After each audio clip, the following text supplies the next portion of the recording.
Kita masih ada di sebuah tema besar, Bapak Ibu, honor and gratitude, Bapak Ibu, hormat dan ucapan syukur. Yang Tuhan taruh di hati saya bahwa ketika kita menghormati Tuhan, firman-Nya, kebenaran-Nya dan orang-orang yang diurapinya, maka kita akan melihat hal-hal yang manis Tuhan buatkan di tahun ini. Katakan amin. Nah, mari sama-sama Bapak Ibu, saya beri judul di minggu ketiga ini, judul khotbah saya adalah Culture of Honor. Honor Christ and honors others. Kebudayaan atau budaya menghormati. Menghormati Kristus dan menghormati sesama. Kalau saudara melihat salib, maka salib akan menggambarkan tema ini. Ketika kita menghormati Kristus vertikal, maka hasilnya kita akan menghormati sesama. Horizontal. Saya pendeta yang percaya orang yang dekat sama Tuhan gak akan nyebelin. Amin. Saya ulang sekali lagi. Orang kalau dekat sama Tuhan pasti jadi berkat untuk sesama.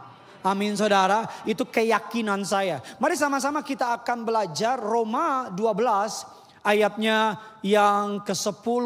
Goal dari khotbah ini adalah mengajar saudara untuk menghormati orang-orang di sekitar saudara. Rada tajam soundnya, bisa tolong diperbaikin sedikit. Roma 12 ayatnya yang ke-10. Yuk kita baca sama-sama. 3, 2, 1, iya. Hendaklah dan saling apa? Mendahului dalam memberi. Dari ayat ini kita mendapat informasi bahwa menghormati bukan soal tua, muda, posisi, jabatan. Tetapi Rasul Paulus memberikan kita sebuah info, hendaklah kamu saling mendahului dalam memberi hormat. Jadi ketika kita menghormati orang lain, kita bukan lihat siapa duluan. Tapi sederhana, kita ingin menghormati orang lain. Bapak Ibu jemaat yang dikasihi Tuhan, menghormati one another. Gak peduli siapapun dia. Baikkah, burukkah, ramahkah, atau nyebelinkah, nguntungin atau enggak, nyakitin atau enggak. Orang itu anak Tuhan atau bukan, satu gereja atau bukan. Orang itu pernah nyakitin kita apa enggak. Alkitab mengatakan dalam 1 Petrus 2 ayat 17. Hormatilah semua orang, honoring one another. Kita terbiasa diajar ngormatin orang kaya. Kalau ketemu orang kaya, respon kita beda, senyum kita beda. Ketemu pejabat, respon kita beda, senyum kita beda. Kita mudah menghormati orang yang baik, orang yang pantas dihormati, betul tidak? Gampang. Tapi menjadi isu besar ketika kita harus menghormati orang yang gak layak dihormati. Tapi Alkitab saya bilang hormatilah semua orang. Karena the spirit of honor gak ada urusan sama orang lain. The spirit of honor karena kita anak Tuhan. Kita mau menghormati orang-orang di sekitar kita. Mau itu tetangga yang pohonnya, daunnya bikin ramai kita punya halaman. Baik itu orang Bapak Ibu yang nyebelin hidupnya. Alkitab saya bilang if we honor God, we must honor other people. Bapak Ibu jemaat yang dikasihi Tuhan, saya dengar sebuah kesaksian ada orang yang kecanduan sama pornografi. Saudara, dia berhenti bukan karena pendeta yang doain, dia berhenti bukan karena terapi. Dia berhenti semata-mata ketika dia lihat aktor yang di layar komputernya, dia teringat aktor yang dia tonton di layar komputernya adalah orang yang juga diciptakan Tuhan. Seorang anak dari seorang ayah atau ibu. Dia lihat ketika perempuan di film blue porno, blue film. Dia lihat ketika perempuan itu melakukan adegan asusila. Dia ingat itu perempuan anak seorang ayah, anak seorang ibu. Dia ingat itu laki-laki anak seorang ayah, anak seorang ibu. Pengertian itu membuat dia berhenti nonton film porno. Kenapa? Karena dia menghormati. Setiap kali saudara nonton film porno, saudara sedang menonton seorang anak dari seorang ayah, seorang ibu. Bayangkan kalau itu anak kita yang ditonton oleh jutaan orang. Dan seterusnya. Jangan perlakukan orang sebagaimana orang perlakukan kita. Tapi perlakukanlah orang sebagaimana Kristus memperlakukan kita. Saya ulang lagi, jangan memperlakukan orang. Alkitab bilang gini, kalau kamu baik sama orang yang baik, apa upahmu? Betul tidak? Tapi kalau kamu baik sama orang yang jahat, maka Bapa di surga akan memberikan kamu upah. Katakan amin. Jangan punya metode begini. Kalau lo baik, gue lebih baik. Kalau lo jahat, gue lebih jahat. Itu bukan anak Tuhan. Nggak tahu anak siapa. Nggak betul nggak saudara? Kita suka bangga bilang, kalau lo baik, gue perlihatkan sisi malaikat gue. Tapi kalau lo jahat, gue perlihatkan sisi iblis gue. Come on. Bapak Ibu jemaat yang dikasihi Tuhan. Hari ini kita akan belajar. Ada 3 kebenaran yang akan kita pelajari hari ini jemaat yang dikasihi Tuhan. Jangan perlakukan orang sebagaimana kita diperlakukan. Tapi perlakukanlah orang lain sebagaimana Tuhan memperlakukan kita. Golden rules-nya Tuhan bilang gini. Sebagaimana kamu ingin diperlakukan, perlakukanlah orang sebagaimana kamu ingin. Kalau kamu pengen dihormati, kamu harus. Kalau kamu gak pengen diomongin, kamu jangan. Kalau kamu gak mau digigit, kamu jangan. What comes around. Oh gak ngerti Inggris ya. What comes around goes around. Apa yang kamu tabur, kamu akan tuai. Kalau tahu diomongin gak enak, jangan. Kalau kamu pengen banyak dapat kemudahan, mudahin orang lain.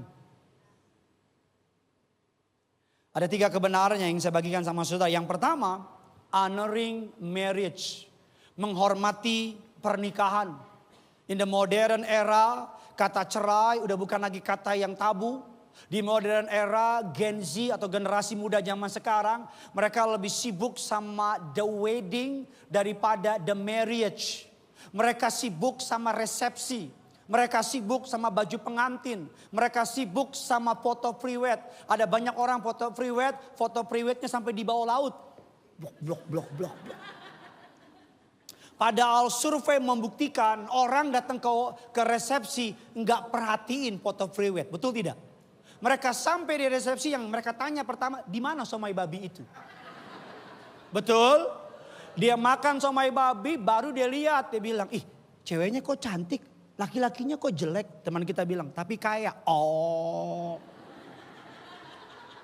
Pendeta julid lah.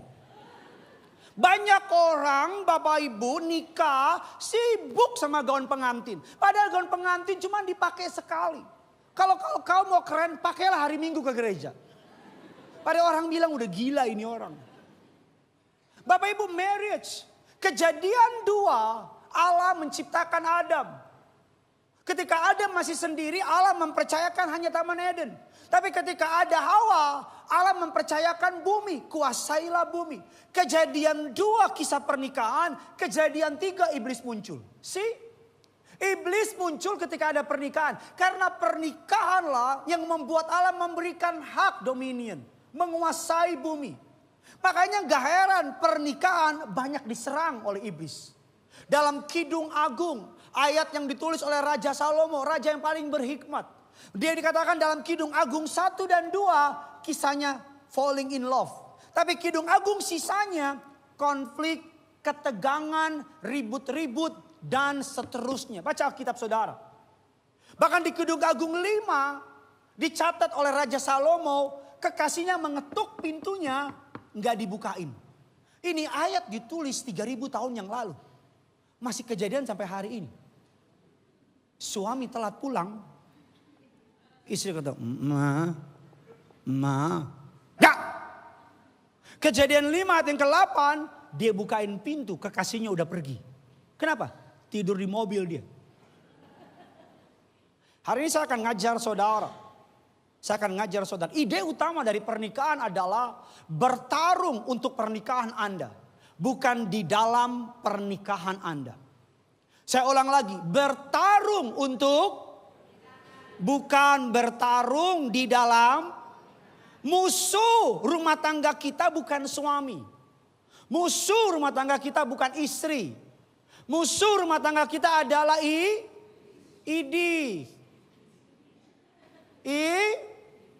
Tadi kata Pastor Andreas, musuh pendeta bukan iblis, tapi banjir.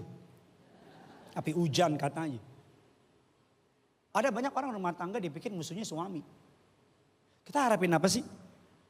Suami orang berdosa, istri orang berdosa.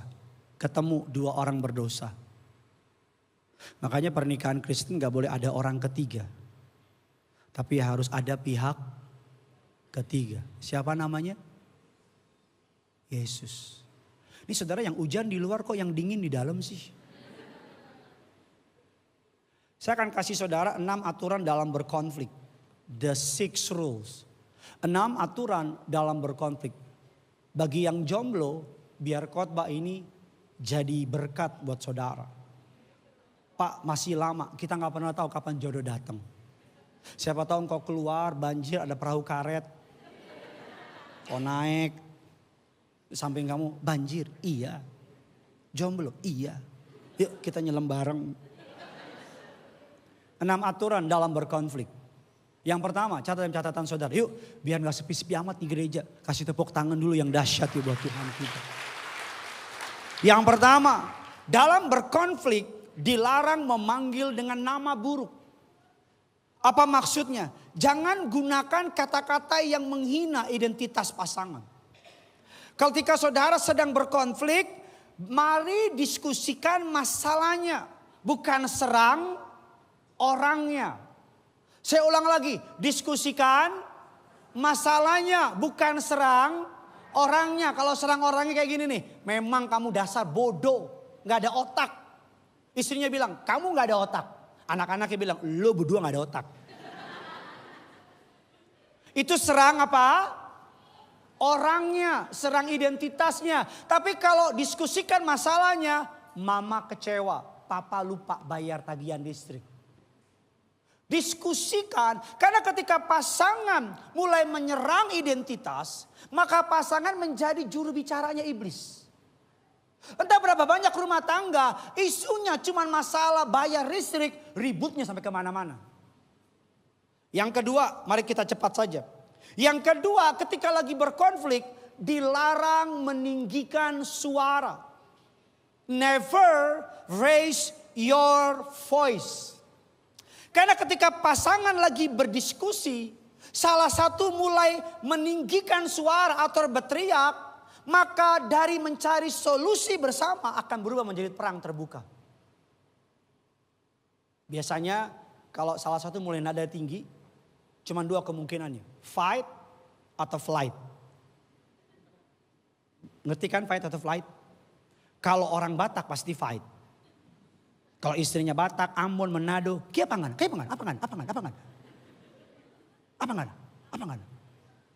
Ngana ini lama-lama orang perhatikan ngana ini. Ngana tahu Cut Nyadin? Ya. Apalagi kalau orang Batak. Ngana tahu Singamangaraja? Tidak ada orang yang bertobat karena dibentak. Gak ada. Saya ulang lagi ya. Saya gak pernah dengar kesaksian orang ngomong gini. Puji Tuhan, semenjak sering dibentak, saya bertobat. Betul gak? Celakanya, udah dibentak, pakai kata binatang lagi. Ini mulut kecil ya, kecil banget. Tapi kalau lagi ngamuk, satu Ragunan muat di sini. Lu jangan belaga nggak lihat, boy, lihat ke sini. Biasanya orang yang dalam berdebat nadanya paling tinggi, teriak-teriak, biasanya orang yang salah. Betul tidak? Biasanya orang yang nadanya paling tinggi, teriak-teriak, kehilangan kendali dan orang yang salah. Dengar baik perkataan saya. Volume suara tidak menambah bobot kebenaran. Dengar baik. Tidak ada orang yang bertobat karena dibentak. Gak ada. Dan kalau kamu lagi bentak istrimu, bentak anakmu, maaf ya. Dengan kalimat gini, maaf ya. Anjing kamu. Babi kamu. Itu perasaan gimana? Ada orang tua di gereja nyanyinya haleluya. Tapi di rumah kalau lagi ngamuk. Di gereja Malaikat minder lihat dia. Malaikat bilang, gila ngana suci sekali ngana kata malaikat. Gedan di rumah kalau lagi maki anak. Sampai iblis yang minder. Iblis bilang, gila kata iblis. Gue ngapain ada di dunia, gue pensiun aja deh katanya. Ini lebih iblis dari gue katanya. Tidak ada orang bertobat karena dibentak. Gak ada. Biasanya hati orang kebuka karena kalimat yang lembut. Orang kalau udah lagi berkonflik dan mereka mulai berteriak, cuman dua, narik diri atau lawan. Yang ketiga, mari kita cepat Bapak Ibu. Yang ketiga, ketika lagi berkonflik, dilarang mengungkit masa lalu. Don't get historical. Ingat, misalnya nih suamimu lupa buang sampah. Jangan kau tarik, memang papa gitu dari 30 tahun yang lalu. Biasanya yang ahli sejarah ini para perempuan. Ada ibu, iya lagi, iya gitu katanya. Don't get historical. Orang kalau lagi ribut, udah misalnya ributnya soal buang sampah. Udah jangan melebar kemana-mana. Jangan jadi ahli arkeologi. Kemana-mana, gali kiri, gali kanan, gali bawah dan sebagainya. Memang ya kamu mirip kayak mamamu. Mamanya di atas. Mamanya bilang, kamu ngomong apa? Mamanya WA apa abangnya. Mantuku ngomongin aku, abangnya datang. Mantap lah itu keluarga. Nggak betul nggak? Cuman gara-gara buang sampah. Melebar kemana? Kadang-kadang yang bikin hidup kita susah bukan iblis. Tapi siapa? Kita, lu. Bawa gue lagi lu. Kita, enak aja kita. Gue udah bertobat lama. Coba bilang kiri kanan saudara, gak usah melebar kemana-mana. Oh, coba bilang colek, gak usah kemana-mana bilang. Amin. Bu, kalau cuman masalah dia lupa beli makanan gini, memang papa gak sayang mama. Apa hubungannya? Curhat nih. Jam 2 malam saya lagi tidur kebangun. Istri saya lihat, sayang belum tidur. Enggak, lagi salto. Dia nanya gini, sayang kamu sayang aku enggak? Dan jam 2 malam sayang sama aku apa? Ya sayang lah. Enggak ngomongnya yang sungguh-sungguh dong. Amanda Zevanya. Kalau gue gak, udah anak 2. Udah 8 tahun kita menikah. Tapi saya mau bilang, saya mau tanya sama saudara. 1 kali 1 berapa?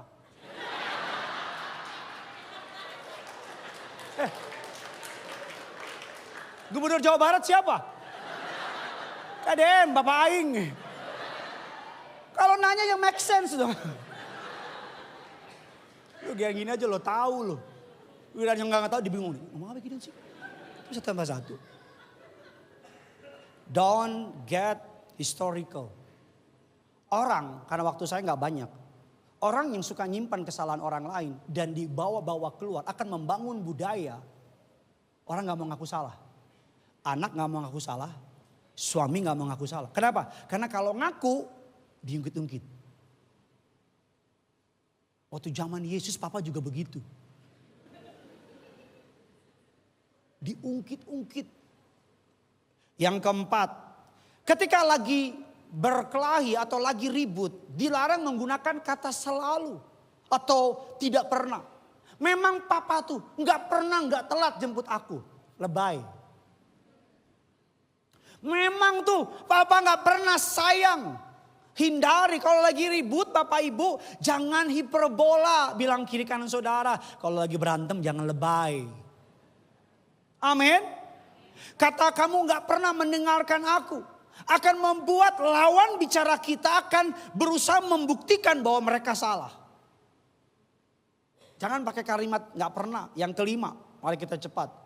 Kita lagi berkonflik, dilarang mengancam cerai.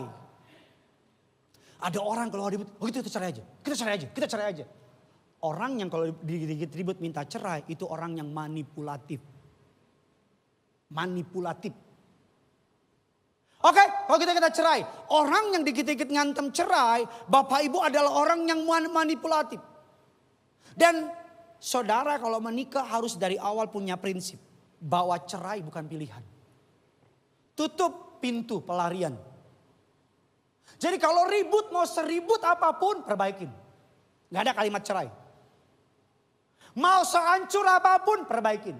Tapi kalau dikit-dikit ribut, cerai, pasti cerai. Ini kok lebih mirip seminar rumah tangga ya. Yang keenam, ini terakhir. Ketika lagi berkonflik, dilarang mengutip khotbah pendeta saat bertengkar. Ya, tolong jangan bawa-bawa kami ke dalam rumah tanggamu. Kata Pak Gideon gak gitu. Kata Pak Gideon begini. Kata Pak Gideon begini. Papa kata Pak Gideon, no, jadi larang mengutip pendeta di tengah berkonflik. Karena ini kejadian nyata, ada suami yang benci sama saya. Bukan salah saya gak pernah goda istrinya. Saya gak pernah ganggu istrinya. Karena tiap kali ribut itu istrinya bilang, Pak kata Pak Gideon begini. Kata Pak Gideon, suaminya ngomong gini. Gideon bukan Tuhan. Sejak kapan saya jadi Tuhan? Jadi kalau lagi ribut ingat jangan jadi spiritual bullying. Pakai ayat buat nyerang orang. Suami gini, firman Tuhan bilang tunduklah kepada suami. Seperti Kristus. Seperti jemaat tunduk kepada Kristus. Istrinya juga lulusan teologi ya. Pak, kasihilah istrimu. Seperti Kristus menyerahkan nyawanya mati di kayu salib. Mati Pak, mati. Sekarang kan ada banyak orang pakai ayat buat kepentingan pribadi. Suami-suami gak berani negur istri pakai story. Istri yang baik. Siapakah yang mendapatkannya? Soal istrinya lihat dibalas lagi. Suami yang takut akan Tuhan. Sampai orang lihat ini berdua gila nih katanya. Yang kedua Bapak Ibu karena waktu saya nggak banyak. Yang kedua honoring siapa? Ingat ya saya ngomong apa adanya, please hear me out. Kalau kamu dekat sama suami orang, ingat tinggalin. Itu hak istri dan anak-anaknya. Jangan ngomong gini, Pak, tapi dia nggak bahagia sama rumah tangganya. Setan denger.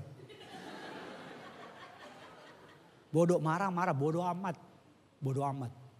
Ingat. Saya mau absen. Di sini ada nggak yang pelakor, angkat tangan pelakor? Gak, siapa tahu kelepasan. Saya Pak. Saya nggak menghakimi. Saya nggak menghakimi, tapi please, kalau lihat ada suami, udah punya anak, udah punya istri, jangan ganggulah, janganlah. What goes around, comes around. Kamu nanti nangis, cara Tuhan balas kamu sakit loh. Cara Tuhan balas kamu ngeri loh. Saya sudah terlanjur ganggu rumah tangga orang, bertobat. Bertobat. Pak, tapi kami saling mencintai. Yang dari Tuhan, gak akan buat kamu jauh dari Tuhan. Yang dari Tuhan, gak akan buat kamu ngerugiin orang lain. Please, for the love of God. Saya gak ngomong di cabang yang manapun, cuma di sini saya ngomong. Bener, kenapa? Karena baru ingat. No. Berarti ada orang di sini yang sedang berada dalam posisi yang saya omongin. Saya udah lama jadi pendeta. Saya udah ngerti betul kalau omongan ini keluar di sini, nggak keluar di sana, berarti di sini ada yang dalam kondisi itu. No judge, love only. Pak, tapi dia pelihara saya Pak. Kalau dia gak pelihara saya bingung makan apa. Punya iman. Tuhan sanggup pelihara kamu. Kamu gak akan punya muka lihat anaknya nanti. Kamu gak akan punya muka nanti. Saya gak benci, saya gak menghakimi. Ini omongan dari seorang anak yang rumah tangganya diganggu. Papanya dulu. Saudara gak tahu penderitaan apa yang kami berenam lewati. Karena seorang perempuan ganggu papa saya. Oke lah papa saya salah. Oke lah dua-duanya paling pengen. Kan dua-duanya is need two to tango. Iya oke lah. Bisa salah apa? Istri saya, mama saya salah apa? Ini bukan curhat ya. Tapi saya sebagai pendeta, I warn you. Saya ingetin kamu for the love of God. Demi kasih Kristus. Suami juga ingat. Jangan pisahkan ibu dari anaknya.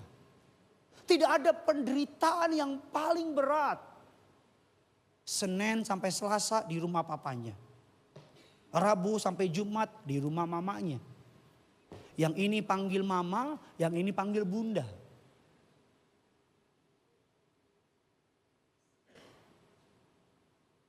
Halo? Saudara sedang membuat legacy yang suatu hari kelak, dia akan ikuti jalan. Like or dislike. Saya nggak marah loh, dan saya nggak menghakimi. Kalau perkataan saya menyinggung saudara, saya minta maaf. Tapi demi kasih Kristus, saya ngomong ini karena saya peduli sama saudara. Nothing more, nothing less. Nggak ada orang WA saya, Pak, dia lagi di Gelo tuh Pak, omongin Pak, omongin. Nggak ada. Saudara boleh cek WA saya. Nggak ada. Murni saya tawanan roh. Saya terbiasa kalau naik mimbar saya bilang Tuhan ngomong apa aja. Nah kadang-kadang omongan saya sampai kalau saya nonton ulang, kok gue bisa ngomong itu sih? Karena Tuhan. Yuk kita udahan aja ya. Udah mulai gak enak bahannya. Yang kedua, honoring elders. Menghormati bukan saja orang tua tapi menghormati orang yang lebih tua. Imamat 19 ayat yang ke-32. Saya minta Bro Yosia untuk tolong bantu. Kita baca sama-sama 3, 2, 1. Ya, engkau harus.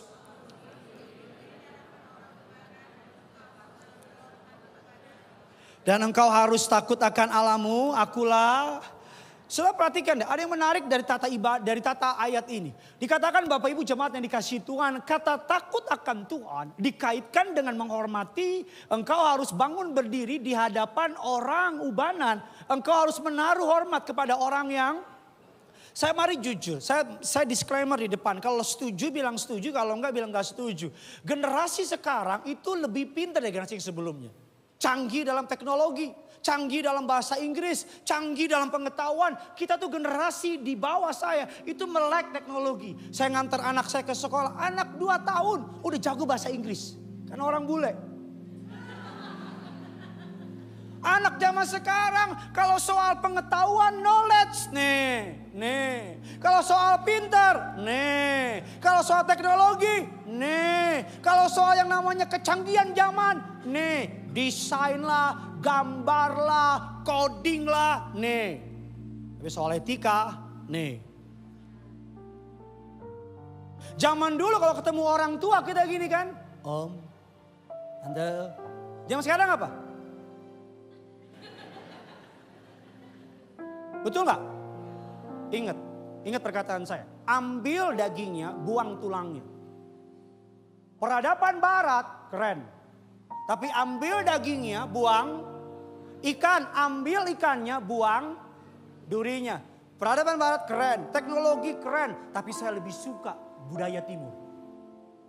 Budaya barat, anak main ke rumah temannya. Dia bawa temannya ke sekolah, ke rumah. Dia panggil papa temannya, hey James, how are you? Kalau anak saya Genesaret bawa temannya ke rumah. Panggil saya, hey Gideon, how are you? Lo ngomong apa? Ngomong apa lo? Setuju gak sama saya? Zaman saya dulu, kalau saya naik bus, duduk, ada orang tua duduk, diri. Saya diri. Om. Honoring. Menghormati orang yang lebih tua. Ayub 12 ayat yang ke-12 kita baca yuk. 3, 2, ya. Konon hikmat ada pada orang dan pengertian pada orang yang lanjut umur. Ayub 12 ayat yang ke-12 sedang mengingatkan kita bahwa hikmat tidak datang begitu saja. Melainkan melalui pengalaman hidup yang panjang. Orang yang umur 50, 60, 70, 80 mereka telah berhasil melewati berbagai musim kehidupan. Kegagalan, kesuksesan, suka dan duka. Mereka bisa menjaga badan mereka. Mereka melewati momen-momen yang gak mudah di bangsa ini. Dan mereka going through. Usia tua mereka bukan hanya tua, tapi ada banyak pengalaman, ada banyak ilmu, ada banyak wisdom. Kita bisa mencari ilmu dari buku. And by the way, buku pun ditulis oleh orang yang berpengalaman. Tetapi kamu duduk sama orang yang lebih tua 30-40 menit. Seluruh pengalamannya dikompil jadi satu. Kalau kamu gak honoring dia, gak akan keluar tuh ilmu. Tapi kalau kamu menghormati dia, karena honor adalah akses untuk pustaka, untuk daftar pusaka, untuk perpustakaan pengalaman dia. 40 menit, 50 menit kamu duduk dengerin dia ngomong. Ketika saya memulai menggembalakan gereja, yang pertama saya lakukan, saya WA beberapa pendeta yang saya highly respect. Saya WA begini, Shalom Pastor.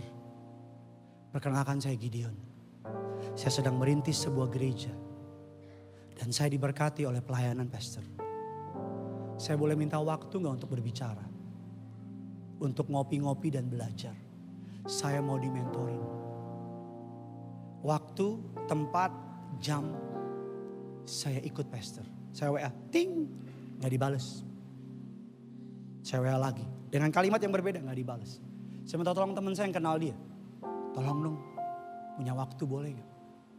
Temannya bilangin ke dia, itu pastor gini. Dia WA saya. Shalom Gideon, bisa gak jam 2? Saya lagi sama keluarga saya. Tempatnya jauh dan tinggal beberapa jam. Sama teman saya bilang, baik pastor, saya datang. Janjian jam 2, jam 1 saya datang. 1 saya sampai, kenapa? Saya makan dulu. Karena bagi saya gak sopan orang lagi ngomong. Saya makan. Selesai makan, saya pergi ke kasir. Sebelah ini kartu kredit saya. Ini restoran saya beli. Ya enggak lah. Saya bilang ini kartu kredit saya. Saya nanti yang bayar ya.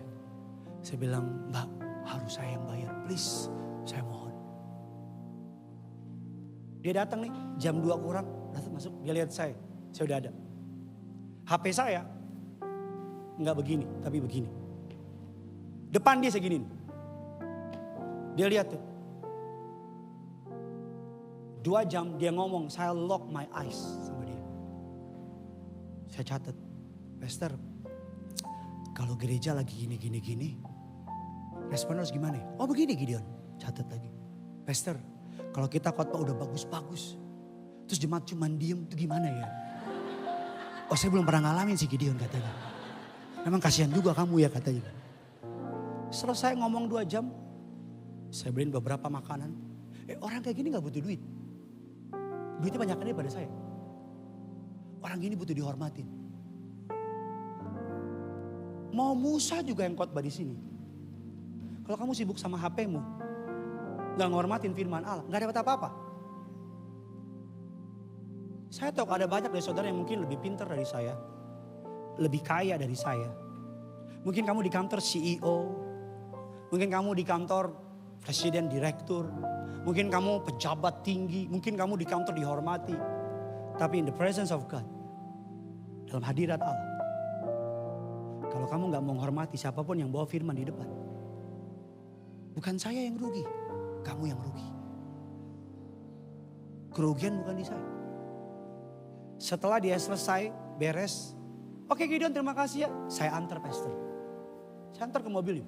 Dia naik mobilnya. Mobil jalan, dia buka kaca. Gideon ya pastor. Sampai mobilnya hilang di pemandangan saya. Saya masuk. Saya WA dia. Kenapa? Karena dia jadi gembala 50 tahun, 40 tahun lebih. Dan dia very good menurut keyakinan saya.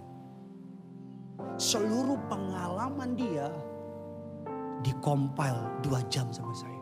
Siapa yang untung? Saya. Saya yang untung. Anak saya Genesaret lagi suka banget bola. Suka banget. Saya sekolahin dia di sekolah bola. Suatu hari saya nonton, dia gak bisa ngapa-ngapain. Kalah sama teman-temannya. Papa ajarin Gene dong, saya ajarin. Saya ajarin, ini bola. Tembang ke tembok. Gini. Saya pernah diundang sama Real Madrid. Tapi saya tolak karena saya mau jadi pendeta. Saya hampir jadi tandemnya kakak. Bim Bim. Itu yang ketawa suka musik tuh. Dia bilang gini, Papa Gene bosan masa gini-gini doang. Papa gini. Papa Gene lihat di YouTube. Lihat apa? Papa lempar bola nih segini-gini. Gene mau bicycle kick kayak Ronaldo. Saya bilang gini, Ronaldo itu umur kamu gak bicycle kick. Papa, Gene lihat di YouTube. Si, anak zaman sekarang si. Mentang-mentang nonton di YouTube. Jangan karena papa mamamu gak sarjana, kamu sarjana. Kamu merasa lebih pintar dari dia. Jangan karena kamu lulusan luar negeri, papamu lulusan daerah. Kamu ngerasa lebih berhikmat dari dia. Ada banyak hal yang bangku sekolah gak ajar. Tapi kehidupan mengajar dengan sangat baik.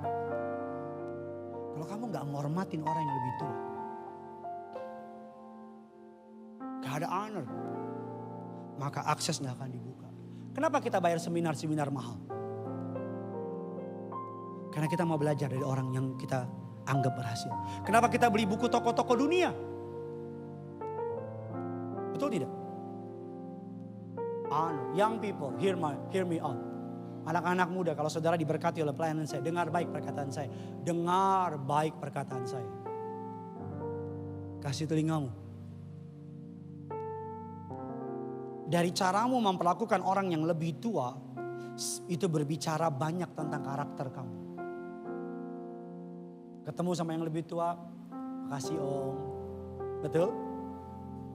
Sorry om. Permisi om.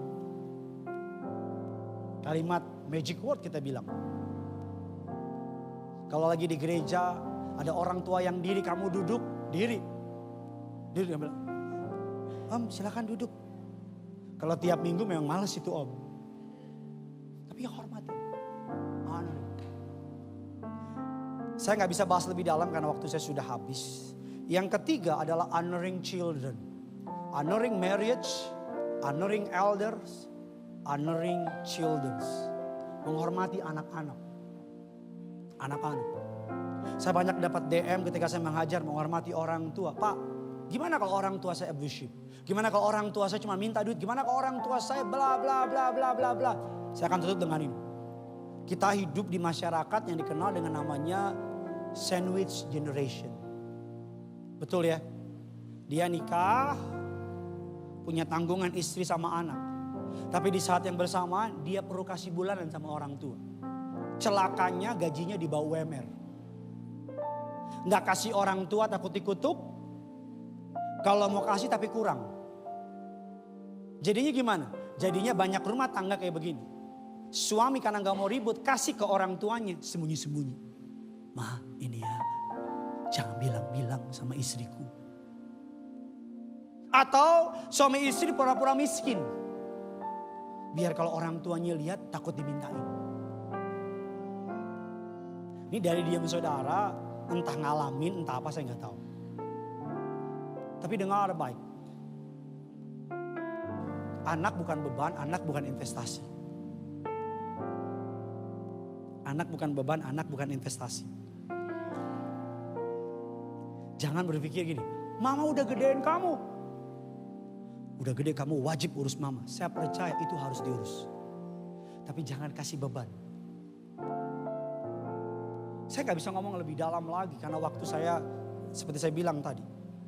Menghormati anak berarti memberikan lingkungan yang aman.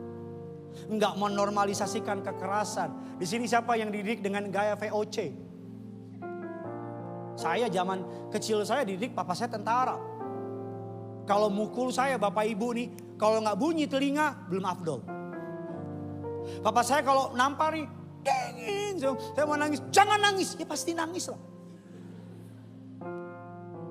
Tapi kalau anak zaman sekarang, anak saya Genesaret, saya bilang, Gene dulu, gimana ketemu opungnya? Bisa stres dia. Anak zaman dulu saya gesper, udah hari-hari. Digampar, dipukul, udah hari-hari. Jangan menormalisasikan kekerasan. Papa dididik begitu, zaman beda. Orang presidennya udah ganti. Zaman kamu dolar masih 2.000 Pak. Sekarang hampir 17.000. Zaman kamu Pak emas itu masih berapa puluh ribu. Sekarang udah berapa? Nggak jelas lu ngomong apa. Beri pendidikan. Beri hak kesehatan. Tidak memaksakan anak. Ada orang gini, papanya gagal jadi polisi. Anaknya harus jadi polisi. Jadi mimpi papanya didorong ke anaknya. Saya dalam anugerah Allah, saya nggak paksa Geni sama Joy jadi pendeta. Kalau Tuhan mau pakai mereka, Tuhan punya caranya. Tidak memaksakan kehendak. Bapak Ibu, saya berdoa, saya setiap minggu saya di sini, setiap minggu anak-anak didoakan kan. Ya tadi kan ada lagunya itu. Gimana lagunya tadi? Ya. Kok fals sih? Ya itulah. Itulah ya itu. Udah gak usah paksa, don't push it. Saya berdoa kiranya khotbah ini boleh jadi berkat bagi saudara. Kita tutup Alkitab kita. Kita berikan kemuliaan tepuk tangan bagi Tuhan kita.